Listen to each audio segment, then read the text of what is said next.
let's just cut to the chase because no one ever understands what is prohibited. Let me just, first off, you're going to find the prohibition in the multiple dwelling law, section 48A. I have it for you in the materials. It's a definitional section of who is a permanent resident, and by cutting people out, that's how we get the prohibition.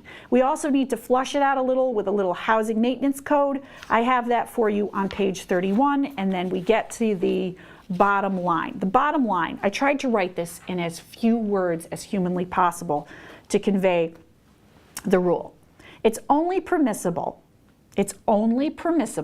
for not more than 2 guests to stay within the household of a permanent occupant of a multiple dwelling for less than 30 days under 2 circumstances. If the guests are living within the household of the permanent occupant, that means the tenant is home, or if the permanent occupant is temporarily away and the guest doesn't pay. So let me do that one more time, and let me try not to do it in the simple way that I decided would make it simple. Someone can stay in the apartment for less than 30 days if the tenant is home and staying with them. And I have an example in here that flushes it out. If you have 2 roommates, A and B goes home for the weekend, but A stays there.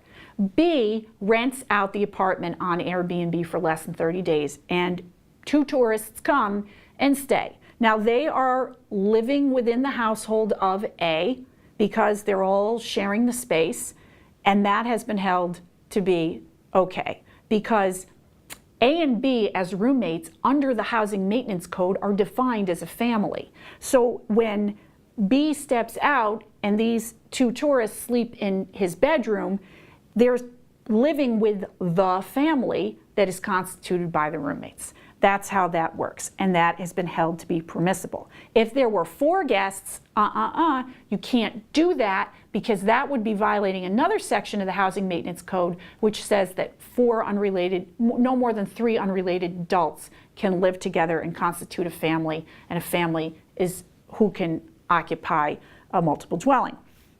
All right. Oh, and you could also have someone stay in the apartment for less than 30 days with the tenant not home, not dwelling within the household of the tenant. Tenant isn't home if that guest does not pay. So your cousin Sophie can sleep on your couch while you go to Europe, and you're letting her sleep on the couch so she can have the New York City experience, but she doesn't pay you anything. New York City rent-stabilized tenants have further prohibitions against short-term leasing. Now, this really comes to us because, and I'm on page 32 for that, rent-stabilized tenants are not allowed to profiteer. Again, their rents are artificially depressed by the statute. So for them to turn around and, for instance, do Airbnb and make a 100% markup on the apartment wouldn't be fair. And what's worse is there are a lot of professional operators out there where people go around, they rent a bunch of apartments, they never live there. They never live there one day, they just turn them into hotel rooms, which is sort of a different, an extremely different thing from a regular New Yorker who has their apartment, who's participating in the sharing economy and just trying to make ends meet. Professional operators are the de facto hoteliers who are creating a nuisance for everybody else in the building, putting people into a hotel situation even though they're in an apartment building situation. The egress and ingress isn't right. It's a problem. The landlord can get a lot of violations. It's a very serious situation. So I tell people all the time on page 34, don't confuse the prohibition against short-term leasing with a tenant's right to a roommate and a sublet, like I just said. Sometimes you will get a tenant who will say, wait a minute, yeah, I'm doing Airbnb, but I have a right to a roommate. No, because the short-term leasing prohibition is built into the definition of the multiple dwelling law, telling us who can even be living in the apartment.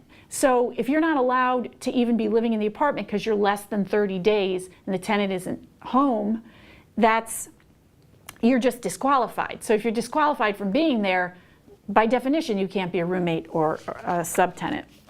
Lofts. I'm going to say very little about lofts in this presentation, but I just want to mention this. If you are, in the case of a loft, The prohibition against short-term leasing, interestingly, does not apply. So interesting, because people get confused a lot and they think that a loft is a rent-stabilized apartment. It's not.